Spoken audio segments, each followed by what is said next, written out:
Hi everyone, welcome back to my YouTube channel.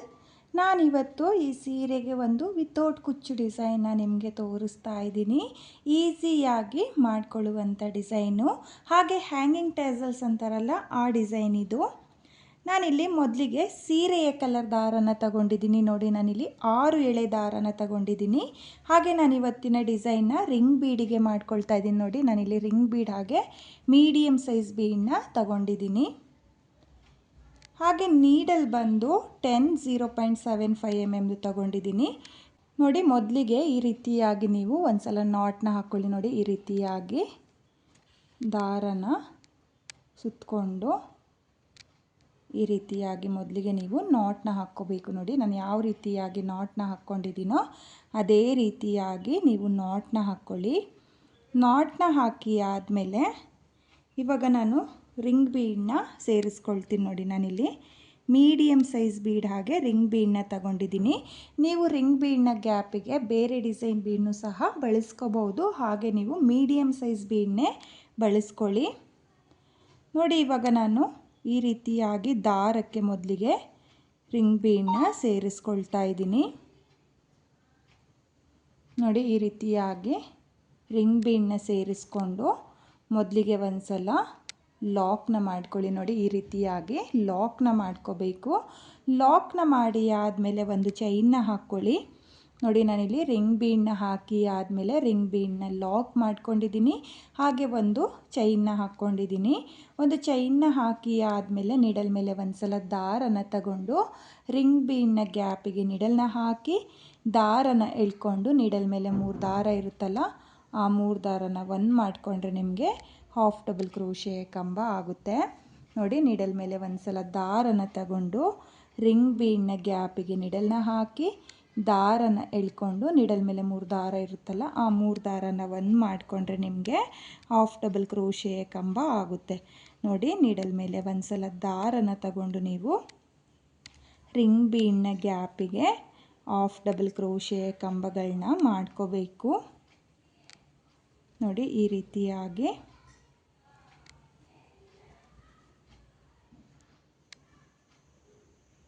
Needle ಮೇಲೆ ಒಂದು ಸಲ ದಾರನ ತಗೊಂಡು ರಿಂಗ್ ಬೀಡನ್ನ ಗ್ಯಾಪಿಗೆ ನಾನು ಹಾಫ್ ಡಬಲ್ ಕ್ರೋಶೆ ಕಂಬನ ಮಾಡ್ಕೊಳ್ತಾ ಇದ್ದೀನಿ.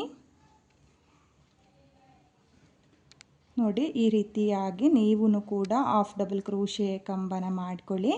ಹಾಗೆ ಇವಾಗ ಇದು ಎಕ್ಸ್ಟ್ರಾ ದಾರ ಏನಿದೆಯೋ ಅದನ್ನು ಕೂಡ ನಾನು ರಿಂಗ್ ಬೀಡನ್ನ ಗ್ಯಾಪಿಗೆ ಹಾಫ್ ಡಬಲ್ ಕ್ರೋಶೆ ಕಂಬನ ಮಾಡುವಾಗ ಆ ಹಾಫ್ ಡಬಲ್ ಕ್ರೋಶೆಗೆ ಹಾಕಿ ಈ ರೀತಿಯಾಗಿ ಡಿಸೈನ್ನ ಮಾಡ್ಕೊಂಡು ಹೋಗ್ತಾ ಇದ್ದೀನಿ. ನೋಡಿ, ನೀಡಲ್ ಮೇಲೆ ಒಂದು ಸಲ ದಾರನ ತಗೊಂಡು ರಿಂಗ್ ಬೀಡನ್ನ ಗ್ಯಾಪಿಗೆ ನೀಡಲ್ನ ಹಾಕಿ ದಾರನ ಎಳ್ಕೊಂಡು ನಾನು ಹಾಫ್ ಡಬಲ್ ಕ್ರೋಶೆ ಕಂಬನ ಮಾಡ್ಕೊಳ್ತಾ ಇದ್ದೀನಿ. ಹಾಗೆ ರಿಂಗ್ ಬೀಡನ್ನ ಗ್ಯಾಪಿಗೆ ಒಟ್ಟು ನಾನು 20 ಹಾಫ್ ಡಬಲ್ ಕ್ರೋಶೆ ಕಂಬನ ಮಾಡ್ಕೊಳ್ತಾ ಇದ್ದೀನಿ. ನೀವು ಕೂಡ 20 ಅಥವಾ 21 ಹಾಫ್ ಡಬಲ್ ಕ್ರೋಶೆ ಕಂಬನೂ ಕೂಡ ಮಾಡ್ಕೋಬೋದು. ಅಷ್ಟೇ ಅಂತೇನಿಲ್ಲ, ಇದಕ್ಕೆ ಕೌಂಟ್ ಅನ್ನೋದೇನಿಲ್ಲ. ನೀವು ರಿಂಗ್ ಬೀಡಿಗೆ ಎಷ್ಟು ಹಾಫ್ ಡಬಲ್ ಕ್ರೋಶೆ ಕಂಬಗಳು ಬರುತ್ತೋ ಅಷ್ಟು ಹಾಫ್ ಡಬಲ್ ಕ್ರೋಶೆ ಕಂಬನ ಫಿಲ್ ಮಾಡ್ಕೊಳ್ಳಿ. ಹಾಗೆ ಮೊದಲನೇ ರಿಂಗ್ ಬೀಡಿಗೆ ಎಷ್ಟು ಹಾಫ್ ಡಬಲ್ ಕ್ರೋಶೆ ಕಂಬನ ಮಾಡ್ಕೊಂಡಿರ್ತೀರೋ ಅಷ್ಟೇ ಹಾಫ್ ಡಬಲ್ ಕ್ರೋಶೆ ಕಂಬನ ಪ್ರತಿಯೊಂದು ರಿಂಗ್ ಬೀಡಿಗೂ ಮಾಡ್ಕೋಬೇಕಾಗುತ್ತೆ. ನೋಡಿ, ನಾನಿಲ್ಲಿ ರಿಂಗ್ ಬೀಡನ್ನ ಫಿಲ್ ಮಾಡ್ಕೊಂಡಿದ್ದೀನಿ. ಹಾಗೆ ಇಲ್ಲಿ ಒಂದು ಲಾಕ್ನ ಏನು ಮಾಡಿಕೊಂಡು ಒಂದು ಚೈನ್ನ ಹಾಕ್ಕೊಂಡಿದ್ನೋ ಅದ್ರ ಗ್ಯಾಪಿಗೆ ನಿಡಲ್ನ ಹಾಕಿ ದಾರನ ಎಳ್ಕೊಂಡು ಈ ರೀತಿಯಾಗಿ ನಾನು ಲಾಕ್ನ ಮಾಡ್ಕೊಳ್ತಾ ಇದ್ದೀನಿ. ನೋಡಿ, ಲಾಕ್ನ ಮಾಡಿ ಆದಮೇಲೆ 1 2 ನೋಡಿ, ನಾನಿಲ್ಲಿ 2 ಎಕ್ಸ್ಟ್ರಾ ಚೈನ್ನ ಹಾಕಿ 6 ಎಳೆ ದಾರನ ಕಟ್ ಮಾಡ್ಕೊಳ್ತೀನಿ. ನೋಡಿ, ದಾರನ ಕಟ್ ಮಾಡಿಕೊಂಡು ಈ ರೀತಿಯಾಗಿ ನೀಡಲಿಂದ ಆಚೆ ಎಳ್ಕೊಳ್ಳಿ. ನೋಡಿ, ಈ ಎಕ್ಸ್ಟ್ರಾ ದಾರ ಏನಿದೆಯೋ ಅದನ್ನು ನೀವು ಸ್ವಲ್ಪನೇ ಗ್ಲೋನ ಹಾಕಿಬಿಟ್ಟು ರಿಂಗ್ ಬೀಡನ್ನ ಹಿಂಭಾಗದಲ್ಲಿ ಅಂಟಿಸ್ಕೋಬೇಕು. ನೋಡಿ, ಈ ರೀತಿಯಾಗಿ ನೀವು ರಿಂಗ್ ಬೀಡನ್ನ ಹಿಂಭಾಗದಲ್ಲಿ ಅಂಟಿಸ್ಕೋಬೇಕಾಗುತ್ತೆ.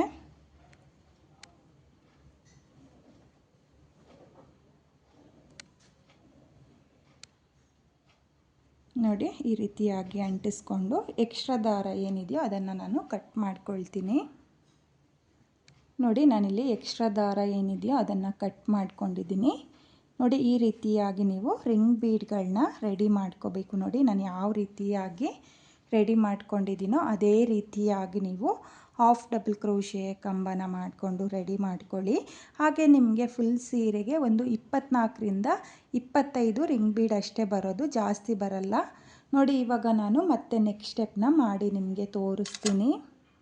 ನೋಡಿ ನಾನಿಲ್ಲಿ ನೆಕ್ಸ್ಟ್ ಸ್ಟೆಪ್ನ ಮಾಡೋದಕ್ಕೆ ಪಿಂಕ್ ಕಲರ್ ದಾರನ ತಗೊಂಡಿದ್ದೀನಿ. ನೋಡಿ ಸೀರೆಯ ಕಲರ್ ಕಾಂಬಿನೇಷನ್ ದಾರನೇ ತಗೊಂಡಿದ್ದೀನಿ. ಇವಾಗ ನಾನು ರಿಂಗ್ ಬೀಡ್ನ ಏನು ಗ್ಲೋನ ಹಾಕಿಬಿಟ್ಟು ಅಂಟಿಸ್ಕೊಂಡಿದ್ನೋ ಎಕ್ಸ್ಟ್ರಾ ದಾರನ ಅದನ್ನು ಈ ರೀತಿಯಾಗಿ ಇಟ್ಕೋಬೇಕು. ಸೀದಾ ಸೈಡೇ ಇಟ್ಕೊಂಡು ನೀವು ನೆಕ್ಸ್ಟ್ ಸ್ಟೆಪ್ನ ಮಾಡ್ಕೋಬೇಕಾಗುತ್ತೆ ರಿಂಗ್ ಬೀಡಿಗೆ. ನೋಡಿ ಈ ರೀತಿಯಾಗಿ ನೀವು ಹಾಫ್ ಡಬಲ್ ಕ್ರೋಶೆ ಕಂಬದ ಮೇಲೆ ನಿಡಲ್ನ ಹಾಕಿ ದಾರನ ಎಳ್ಕೋಬೇಕು. ನೋಡಿ ದಾರನ ಎಳ್ಕೊಂಡು ಮೊದಲಿಗೆ ಒಂದು ಸಲ ಲಾಕ್ನ ಮಾಡ್ಕೊಳ್ಳಿ. ಲಾಕ್ನ ಮಾಡಿ ಆದಮೇಲೆ ಒಂದು ಚೈನ್ನ ಹಾಕ್ಕೋಬೇಕು. ಒಂದು ಚೈನ್ನ ಹಾಕಿ ಆದಮೇಲೆ ದಾರನ ಮೇಲ್ ಮಾಡಿಕೊಂಡು ನಾನು ಸ್ಮಾಲ್ ಬೀಡನ್ನ ಸೇರಿಸ್ಕೊಳ್ತಾ ಇದ್ದೀನಿ. ನೋಡಿ ನಾನಿಲ್ಲಿ ಒಂದು ಸ್ಮಾಲ್ ಬೀಡನ್ನ ಸೇರಿಸ್ಕೊಳ್ತಾ ಇದ್ದೀನಿ. ಒಂದು ಸ್ಮಾಲ್ ಬೀಡನ್ನ ಸೇರಿಸಿ ಆದಮೇಲೆ ಬೀಡನ್ನ ಲಾಕ್ ಮಾಡ್ಕೊಳ್ತಾ ಇಲ್ಲ, ಹಾಗೆಯೇ ನೀಡಲ್ ಮೇಲೆ ದಾರನ ತಗೊಂಡು ನೆಕ್ಸ್ಟ್ ಹಾಫ್ ಡಬಲ್ ಕ್ರೋಶೆ ಕಂಬದ ಮೇಲ್ಗಡೆ ನೋಡಿ ಗ್ಯಾಪ್ಗಳು ಕಾಣಿಸುತ್ತೆ ನಿಮಗೆ. ಹಾಫ್ ಡಬಲ್ ಕ್ರೋಶೆ ಕಂಬದ ಮೇಲ್ಗಡೆ ನಿಡಲ್ನ ಹಾಕಿ ದಾರನ ಎಳ್ಕೊಂಡು ನಿಡಲ್ ಮೇಲೆ 3 ದಾರ ಇರುತ್ತಲ್ಲ ಆ 3 ದಾರನ ನಾನು ಒಂದು ಮಾಡ್ಕೊಳ್ತಾ ಇದ್ದೀನಿ. ಅಂದರೆ ನಾನು ಮತ್ತೆ ಹಾಫ್ ಡಬಲ್ ಕ್ರೋಶೆ ಕಂಬನೇ ಮಾಡ್ಕೊಳ್ತಾ ಇದ್ದೀನಿ. ನೋಡಿ ಮತ್ತೆ ಒಂದು ಬೀಡನ್ನ ಸೇರಿಸ್ಕೊಳ್ತಾ ಇದ್ದೀನಿ.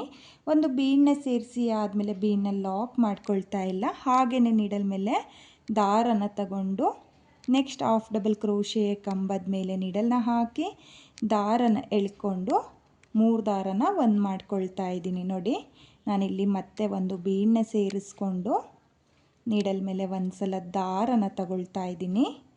ಒಂದು ಸಲ ದಾರನ ತಗೊಂಡು ಹಾಫ್ ಡಬಲ್ ಕ್ರೋಶೆ ಕಂಬದ ಮೇಲ್ಗಡೆ ನಿಡಲ್ನ ಹಾಕಿ ದಾರನ ಎಳ್ಕೊಂಡು ಈ ರೀತಿಯಾಗಿ ನಾನು ಹಾಫ್ ಡಬಲ್ ಕ್ರೋಶೆ ಕಂಬನ ಮಾಡ್ಕೊಳ್ತಾ ಇದ್ದೀನಿ. ಬೇಕು ಅನ್ನೋರು ನೀವು ಡಬಲ್ ಕ್ರೋಶೆ ಕಂಬನೂ ಕೂಡ ಮಾಡ್ಕೋಬೋದು. ಡಬಲ್ ಕ್ರೋಶೆ ಕಂಬನೂ ಕೂಡ ಚೆನ್ನಾಗಿ ಕಾಣಿಸುತ್ತೆ. ನೋಡಿ ಮತ್ತೆ ಒಂದು ಬೀಡನ್ನ ಸೇರಿಸ್ಕೊಂಡು ಮತ್ತೆ ನಾನು ನೀಡಲ್ ಮೇಲೆ ದಾರನ ತಗೊಂಡು ಹಾಫ್ ಡಬಲ್ ಕ್ರೋಶೆ ಕಂಬದ ಮೇಲ್ಗಡೆ ಹಾಫ್ ಡಬಲ್ ಕ್ರೋಶೆ ಕಂಬನೇ ಮಾಡ್ಕೊಳ್ತಾ ಇದ್ದೀನಿ. ನೋಡಿ ನೀವು ಇದೇ ರೀತಿಯಾಗಿ ಹಾಫ್ ಡಬಲ್ ಕ್ರೋಶೆ ಕಂಬದ ಮೇಲ್ಗಡೆ ಹಾಫ್ ಡಬಲ್ ಕ್ರೋಶೆ ಕಂಬನ ಮಾಡ್ಕೊಳ್ಳಿ. ನೋಡಿ ಈಸಿ ಇದೆ ಡಿಸೈನು, ತುಂಬಾ ಚೆನ್ನಾಗೂ ಕೂಡ ಕಾಣಿಸುತ್ತೆ. ನೋಡಿ ನಾನಿಲ್ಲಿ ಹಾಫ್ ಡಬಲ್ ಕ್ರೋಶೆ ಕಂಬದ ಮೇಲೆ ಒಂದು ಹಾಫ್ ಡಬಲ್ ಕ್ರೋಶೆ ಕಂಬನ ಮಾತ್ರ ಮಾಡ್ಕೊಳ್ತಾ ಇದ್ದೀನಿ. ಹಾಗೆ ಒಂದು ಬೀಡನ್ನು ಸಹ ಸೇರಿಸ್ಕೊಂಡು ಹಾಫ್ ಡಬಲ್ ಕ್ರೋಶೆ ಕಂಬನ ಮಾಡ್ಕೊಳ್ತಾ ಇದ್ದೀನಿ. ನೋಡಿ ಇಲ್ಲಿ ಮತ್ತೆ ಒಂದು ಬೀಡನ್ನ ಸೇರಿಸ್ಕೊಂಡು ನೆಕ್ಸ್ಟ್ ಹಾಫ್ ಡಬಲ್ ಕ್ರೋಶೆ ಕಂಬದ ಮೇಲ್ಗಡೆ ಹಾಫ್ ಡಬಲ್ ಕ್ರೋಶೆ ಕಂಬನ ಮಾಡ್ಕೊಳ್ತಾ ಇದ್ದೀನಿ.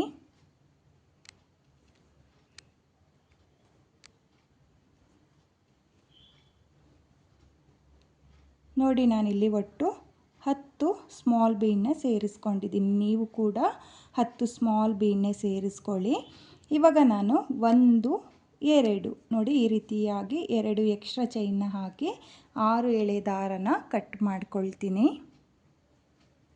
ನೋಡಿ ಈ ರೀತಿಯಾಗಿ ಕಟ್ ಮಾಡಿ ಆದಮೇಲೆ ನೀಡಲಿಂದ ಆಚೆ ಎಳ್ಕೋಬೇಕು. ನೋಡಿ ಆಚೆ ಎಳ್ಕೊಂಡಿರುವ ದಾರನ ಮತ್ತೆ ನಾನು ರಿಂಗ್ ಬೀಡ್ನ ಹಿಂಭಾಗದಲ್ಲಿ ಗ್ಲೋನ ಹಾಕಿಬಿಟ್ಟು ಅಂಟಿಸ್ಕೊಳ್ತೀನಿ. ನೋಡಿ ಈ ರೀತಿಯಾಗಿ ಎಕ್ಸ್ಟ್ರಾ ದಾರ ಏನಿರುತ್ತೋ ಅದನ್ನು ರಿಂಗ್ ಬೀಡ್ನ ಹಿಂಭಾಗದಲ್ಲಿ ಗ್ಲೋನ ಹಾಕಿಬಿಟ್ಟು ಅಂಟಿಸ್ಕೋಬೇಕಾಗುತ್ತೆ.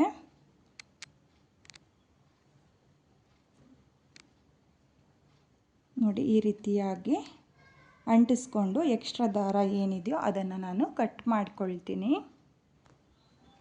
ನೋಡಿ ಎಕ್ಸ್ಟ್ರಾ ದಾರನ ಕಟ್ ಮಾಡ್ಕೊಂಡಿದ್ದೀನಿ. ಹಾಗೆ ನೀವು ಇವಾಗ ರಿಂಗ್ ಬೀಡ್ನು ಸಹ ನೋಡ್ತಾ ಇರ್ಬೋದು. ಇದೇ ರೀತಿಯಾಗಿ ಮತ್ತೆ ನಾನು ಈ ಎಲ್ಲ ರಿಂಗ್ ಬೀಡಿಗೂ ಹಾಫ್ ಡಬಲ್ ಕ್ರೋಶೆ ಕಂಬನ ಮಾಡಿಕೊಂಡು ರೆಡಿ ಮಾಡ್ಕೊಳ್ತೀನಿ. ಹಾಗೆ ನಾನಿವಾಗ ಎಲ್ಲ ರಿಂಗ್ ಬೀಡ್ಗಳನ್ನೂ ಈ ರೀತಿಯಾಗಿ ರೆಡಿ ಮಾಡ್ಕೊಂಡಿದ್ದೀನಿ. ನೀವು ಕೂಡ ಇದೇ ರೀತಿಯಾಗಿ ರೆಡಿ ಮಾಡ್ಕೊಳ್ಳಿ. ಹಾಗೆ ನಿಮಗೆ ಫುಲ್ ಸೀರೆಗೆ ಒಂದು 26 ರಿಂಗ್ ಬೀಡ್ ಬರುತ್ತೆ. ನೋಡಿ ನಾನಿಲ್ಲಿ ಸ್ವಲ್ಪ ರಿಂಗ್ ಬೀಡ್ಗಳನ್ನ ಸ್ಟಿಚ್ ಮಾಡ್ಕೊಂಡಿದ್ದೀನಿ. ಯಾವ ರೀತಿಯಾಗಿ ಸ್ಟಿಚ್ ಮಾಡೋದು ಅಂತ ಕೂಡ ನಾನು ತೋರಿಸ್ತೀನಿ. ನಾನಿಲ್ಲಿ 2 ಇಂಚು ಹಾಗೆ 1/4 ಇಂಚಿನ ಮಧ್ಯೆ ಮಾರ್ಕ್ನ ಮಾಡ್ಕೊಂಡಿದ್ದೀನಿ. ನಾನಿಲ್ಲಿ ಸೀರೆಯ ಸೆರಗಿಗೆ ರಿಂಗ್ ಬೀಡ್ಗಳನ್ನ ಹೊಲಿಯೋದಕ್ಕೆ ಕಾಟನ್ ಥ್ರೆಡ್ನ ತಗೊಂಡಿದ್ದೀನಿ. ನೋಡಿ ನಾನಿಲ್ಲಿ ಸೆರಗಿನ ಕಲರ್ ಕಾಟನ್ ಥ್ರೆಡ್ನ ಈ ರೀತಿಯಾಗಿ ಎಮ್ಮಿಂಗ್ ಸೂಜಿಗೆ ಸೇರಿಸ್ಕೊಂಡಿದ್ದೀನಿ. ಮೊದಲಿಗೆ ಈ ರೀತಿಯಾಗಿ ನೀವು ಸೆರಗಿಗೆ ಸೂಜಿನ ಹಾಕಿ ದಾರನ ಎಳ್ಕೊಂಡು ಒಂದು ಸಲ ನೀವು ಈ ರೀತಿಯಾಗಿ ಸೆರಗಿಗೆ ಹೊಲ್ಕೋಬೇಕು. ನೋಡಿ ಹೊಲ್ಕೊಂಡಾದಮೇಲೆ ನಾನಿವಾಗ ಒಂದು ಸ್ಮಾಲ್ ಬೀಡನ್ನ ಸೇರಿಸ್ಕೊಳ್ತಾ ಇದ್ದೀನಿ. ನೋಡಿ ಈ ರೀತಿಯಾಗಿರೋ 3 mm ಬೀಡನ್ನ ನಾನು ಸೇರಿಸ್ಕೊಳ್ತಾ ಇದ್ದೀನಿ ಮೊದಲಿಗೆ. ಆಮೇಲೆ ಒಂದು 8 mm ಬೀಡನ್ನ ಸೇರಿಸ್ಕೊಳ್ತಾ ಇದ್ದೀನಿ. ನೋಡಿ ನಾನಿಲ್ಲಿ 2 ಬೀಡನ್ನ ಸೇರಿಸ್ಕೊಂಡಿದ್ದೀನಿ. 2 ಬೀಡನ್ನ ಸೇರಿಸಿ ಆದಮೇಲೆ ಇವಾಗ ನಾನು ಏನು ರೆಡಿ ಮಾಡ್ಕೊಂಡಿದ್ನೋ ರಿಂಗ್ ಬೀಡನ್ನ ನೋಡ್ಕೊಳ್ಳಿ, ಸ್ಟ್ರೈಟಾಗಿ ನೀವು ಮಿಡಲಲ್ಲಿ ಬರೋ ಥರ ನೀವು ಸೂಜಿನ ಹಾಕ್ಕೋಬೇಕಾಗುತ್ತೆ. 2 ಕಡೆ ಒಂದೇ ಸಮಕ್ಕೆ ಬರೋ ಥರ ನೀವು ಸೂಜಿನ ಹಾಕಿ ಈ ರೀತಿಯಾಗಿ 2 ಬೀಡಿಂದ ಆಚೆ ನೋಡಿ ಈ ರೀತಿಯಾಗಿ ಸೂಜಿನ ಎಳ್ಕೊಂಡು ನೀವು ಸೀರೆ ಪಲ್ಲುಗೆ ಸ್ಟಿಚ್ ಮಾಡ್ಕೋಬೇಕಾಗುತ್ತೆ.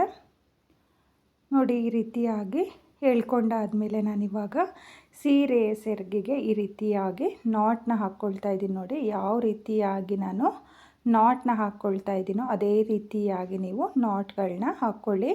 ಈ ರೀತಿಯಾಗಿ ನಾಟ್ಗಳನ್ನ ಹಾಕೋದ್ರಿಂದ ನಿಮಗೆ ಬಿಚ್ಕೊಳ್ಳಲ್ಲ. ನೋಡಿ ಇಲ್ಲಿ ನಾನು ನಾಟ್ನ ಹಾಕಿ ಆದಮೇಲೆ ಮತ್ತೆ 2 ಬೀಡಿಂದ ಈ ರೀತಿಯಾಗಿ ಸೂಜಿನ ಮತ್ತೆ ಪಾಸ್ ಮಾಡಿಕೊಂಡು ನಾನು ರಿಂಗ್ ಬೀಡ್ನ ಒಳಗಡೆ ನೋಡಿ ಈ ರೀತಿಯಾಗಿ ರಿಂಗ್ ಬೀಡ್ನ ಒಳಗಡೆ ಸೂಜಿನ ಹಾಕಿ ಈ ರೀತಿಯಾಗಿ ಮತ್ತೆ ನಾನು ನಾಟ್ನ ಹಾಕ್ಕೊಳ್ತಾ ಇದ್ದೀನಿ. ಅಂದರೆ ನಾನಿಲ್ಲಿ ಟೈಟಾಗಿ ಹೊಲ್ಕೊಳ್ತಾ ಇದ್ದೀನಿ, ಯಾಕಂದರೆ ಬಿಚ್ಚೋಗಬಾರ್ದು ಅಂತೇಳಿಬಿಟ್ಟು. ನೋಡಿ ಮತ್ತೆ ನಾನು ಬೀಡಿಂದ ಸೂಜಿನ ಈ ರೀತಿಯಾಗಿ ಪಾಸ್ ಮಾಡ್ಕೊಳ್ತಾ ಇದ್ದೀನಿ. ಪಾಸ್ ಮಾಡಿಕೊಂಡು ಪಲ್ಲು ಹಿಂಭಾಗದಲ್ಲಿ ನೋಡಿ ಪಲ್ಲುವ ಹಿಂಭಾಗದಲ್ಲಿ ಈ ರೀತಿಯಾಗಿ ತಿರುಗಿಸ್ಕೊಂಡು ನೀವು ಒಂದು 2ರಿಂದ 3 ನಾಟ್ಗಳನ್ನ ಹಾಕ್ಕೋಬೇಕಾಗುತ್ತೆ. ನೋಡಿ ಈ ರೀತಿಯಾಗಿ 2ರಿಂದ 3 ನಾಟ್ನ ಹಾಕ್ಕೊಳ್ಳಿ.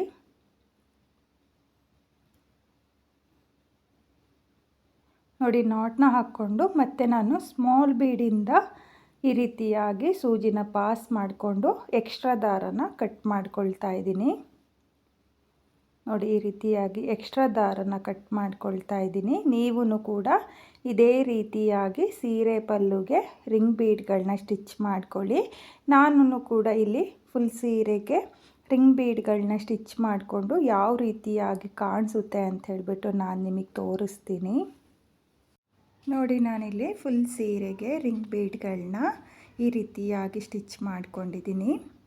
ಸ್ಟಿಚ್ ಮಾಡಿ ಆದಮೇಲೆ ಡಿಸೈನು ಈ ರೀತಿಯಾಗಿ ಬಂದಿದೆ. ತುಂಬಾ ಚೆನ್ನಾಗಿದೆ ಫ್ರೆಂಡ್ಸ್ ಡಿಸೈನು, ತುಂಬಾ ನೀಟ್ ಫಿನಿಶಿಂಗು ಸಹ ಬರುತ್ತೆ. ಕುಚ್ಚು ಯಾರಿಗಿಷ್ಟ ಆಗಲ್ವೋ ಅವರು ಈ ರೀತಿಯಾಗಿರೋ ಹ್ಯಾಂಗಿಂಗ್ ಟ್ಯಾಸಲ್ಸ್ಗಳನ್ನ ರೆಡಿ ಮಾಡಿಕೊಂಡು ಈ ರೀತಿಯಾಗಿ ಸೀರೆಯ ಪಲ್ಲುಗೆ ಸ್ಟಿಚ್ನ ಮಾಡ್ಕೊಳ್ಳಿ. ಹಾಗೆ ಈ ಡಿಸೈನ್ನ ಈಸಿಯಾಗಿ ಮಾಡ್ಕೋಬೋದು, ಕಷ್ಟ ಏನಿಲ್ಲ. ಈಗಷ್ಟೇ ಯಾರು ಕ್ರೋಶಾ ವರ್ಕ್ನ ಕಲಿತಾ ಇದ್ದೀರೋ ಅವರೂ ಕೂಡ ಈ ಡಿಸೈನ್ನ ಈಸಿಯಾಗಿ ಮಾಡ್ಕೋಬೋದು. ಹಾಗೆ ನೀವಿಲ್ಲಿ ರಿಂಗ್ ಬೀಡ್ಗಳನ್ನೂ ಸಹ ನೋಡ್ತಾ ಇರ್ಬೋದು. ನಾನಿಲ್ಲಿ 2 ಇಂಚ್ಗಿಂತ ಸ್ವಲ್ಪ ಒಳಗಡೆನೆ ಮಾರ್ಕ್ಗಳನ್ನ ಮಾಡಿಕೊಂಡು ಈ ರೀತಿಯಾಗಿ ಸ್ಟಿಚ್ ಮಾಡ್ಕೊಂಡಿದ್ದೀನಿ. ನೀವು ಕೂಡ ಇದೇ ರೀತಿಯಾಗಿ ಡಿಸೈನ್ನ ಮಾಡ್ಕೊಳ್ಳಿ. ಹಾಗೆ ಇವತ್ತಿನ ಈ ಡಿಸೈನ್ಗೆ ಪ್ರೈಸ್ ಬಂದು ನೀವು ಒಂದು 650ಇಂದ 750ವರೆಗೂ ಚಾರ್ಜ್ ಮಾಡ್ಕೋಬೋದು. ನಿಮ್ಮ ಪ್ಲೇಸಸ್ ಮೇಲೆ ಡಿಪೆಂಡ್ ಆಗುತ್ತೆ. ಕಡಿಮೆ ಜಾಸ್ತಿ ನೋಡಿಕೊಂಡು ನೀವು ಈ ಡಿಸೈನ್ಗೆ ಪ್ರೈಸ್ನ ಮಾಡ್ಕೊಳ್ಳಿ. ಹಾಗೆ ಇವತ್ತಿನ ಈ ಡಿಸೈನು ನಿಮಗೆಲ್ಲ ಇಷ್ಟ ಆಗಿದೆ ಅಂದ್ಕೊಂಡಿದ್ದೀನಿ. ಇಷ್ಟ ಆಗಿದ್ದರೆ ಯಾರು ನನ್ನ ವಿಡಿಯೋನ ನೋಡ್ತಾ ಇದ್ದೀರೋ, ನನ್ನ ಚಾನಲ್ನ ಸಬ್ಸ್ಕ್ರೈಬ್ ಮಾಡ್ದಲೇ ನೋಡ್ತಾ ಇದ್ದರೆ ನನ್ನ ಚಾನಲ್ನ ಸಬ್ಸ್ಕ್ರೈಬ್ ಮಾಡಿಕೊಂಡು ಸಪೋರ್ಟ್ ಮಾಡಿ. ಹಾಗೆ ಹೊಸಬ್ರು ಯಾರಾದರೂ ನನ್ನ ವಿಡಿಯೋನ ನೋಡ್ತಾ ಇದ್ದರೆ ನನ್ನ ಚಾನಲ್ನ ಸಬ್ಸ್ಕ್ರೈಬ್ ಮಾಡಿಕೊಂಡು ನನ್ನ ವಿಡಿಯೋಗೆ ಒಂದು ಲೈಕ್ನ ಕೊಡೋದನ್ನು ಮಾತ್ರ ಮರಿಬೇಡಿ. ಈ ಡಿಸೈನ್ ಹೇಗಿದೆ ಅಂತ ಹೇಳ್ಬಿಟ್ಟು ಕಾಮೆಂಟ್ನ ಮಾಡಿ ಹಾಗೆ ಶೇರ್ ಮಾಡಿ. Thank you friends, thank you for watching.